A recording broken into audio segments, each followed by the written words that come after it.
ખેડૂતોની પદયાત્રામાં સાંસદ ગેનીબેન ઠાકોરનું નિવેદન સામે આવ્યું। ગેનીબેન ઠાકોરે ભાજપ સરકાર પર પ્રહાર કર્યા અને ખેડૂતોના મુદ્દાઓને પગલે ગેનીબેને પ્રહાર કર્યા છે। ગેનીબેન ઠાકોરે ખેડૂતોને અપીલ કરી છે રાજસ્થાનની માફક 5 વર્ષે સત્તા પરિવર્તન કરવું જોઈએ।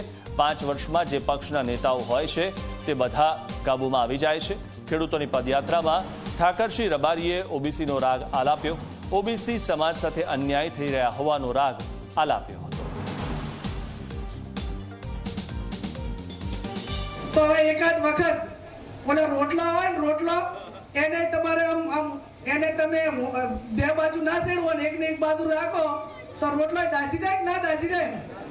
આ રાજસ્થાનમાં 5 વાર ભાજપ આવે ને 5 વાર કોંગ્રેસ આવે તો એમાં તો કોઈ હિન્દુત્વ મટી ના ગયા। આ બાજુમાં જ છે ને તો બધા 5 વર્ષથી બદલાય તો જે પક્ષોના આગેવાનો હોય, ધારાસભ્યો હોય, મંત્રીઓ હોય, સંસદ સભ્યો હોય એ બધા કાબુ ઓબીસીને અન્યાય થઈ રહ્યો છે।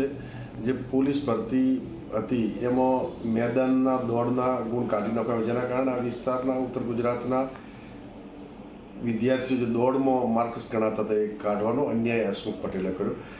તમને આ 1 તારીખનું રિઝલ્ટ દલસુખભાઈ દોલાભાઈ પ્રજાપતિ, એક પ્રજાપતિ ઓબીસી સમાજનો દીકરો છે, એને મૌખિકમાં 100માંથી માત્ર 1 ગુણ જ છે અને આજે મેં ફેસબુક પોસ્ટ પણ એના રિઝલ્ટની કરી છે।